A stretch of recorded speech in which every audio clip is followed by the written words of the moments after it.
नमस्कार, प्रभात खबर में आपका स्वागत है। मैं हूं ब्रजेश सिंह। आज हमारे साथ है युवा लेखिका शुभांशी चक्रवर्ती। उन्होंने एक पुस्तक लिखा है पास्ट इज फॉरवर्ड। उन्होंने पर्यावरण के साथ अपनी धर्म और संस्कृति को जोड़ने का प्रयास किया है। आइए उनसे बात करते हैं। शुभांशी, आपका स्वागत है। ये पुस्तक लिखने का कैसे आइडिया आया और क्या कुछ इसमें है, बताइए।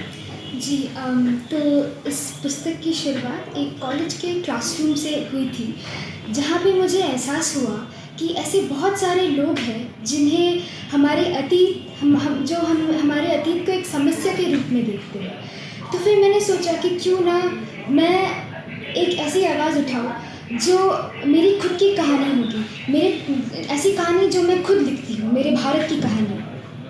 इस किताब में ऐसे कई सारे चैप्टर्स हैं, ऐसे कई सारे अध्याय हैं। जैसे एक अध्याय का नाम है नेचर एज अ गुरु, जिसमें मैंने एक लिपि की बात की है जिसका नाम है वाराणसी।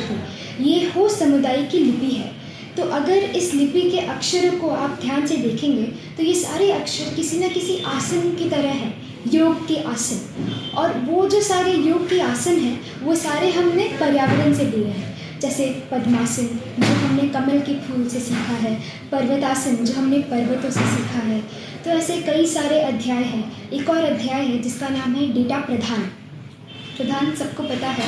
तो ये बात करता है कि आज के ज़माने में डेटा ही प्रधान है और कैसे हमारा जो टेक्नोलॉजी है और हमारी जो संस्कृति है वो एक साथ हाथ में हाथ रख के आगे बढ़ सकती है।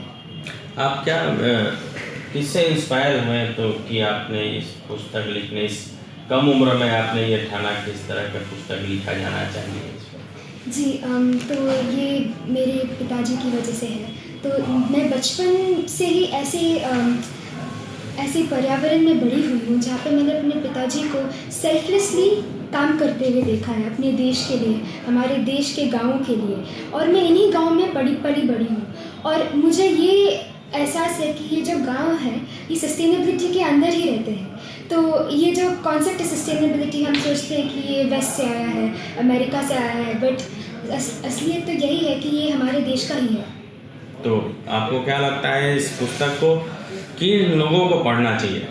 ये पुस्तक सबको पढ़ना चाहिए, डेफिनेटली। मैंने बच्चों को, स्कूली स्टूडेंट्स को, मैंने बड़े लोगों को, किसको वो आकर्षित कर सकता है? तो ये पुस्तक तो वैसे सबके लिए है, बट इस पुस्तक में ऐसे बहुत सारे रेफरेंसेस हैं जो मेरे जनरेशन के लिए है, जनरेशन जी के लिए है। क्योंकि जो आज का जनरेशन है वो किसी टीवी शो के ख़त्म होने पे रोती है, लेकिन जब कोई रिवर सूख जाती है, कोई जंगल अकेले गुम हो जाती है, तो उनकी आवाज़ कहीं ना कहीं खो जाती है।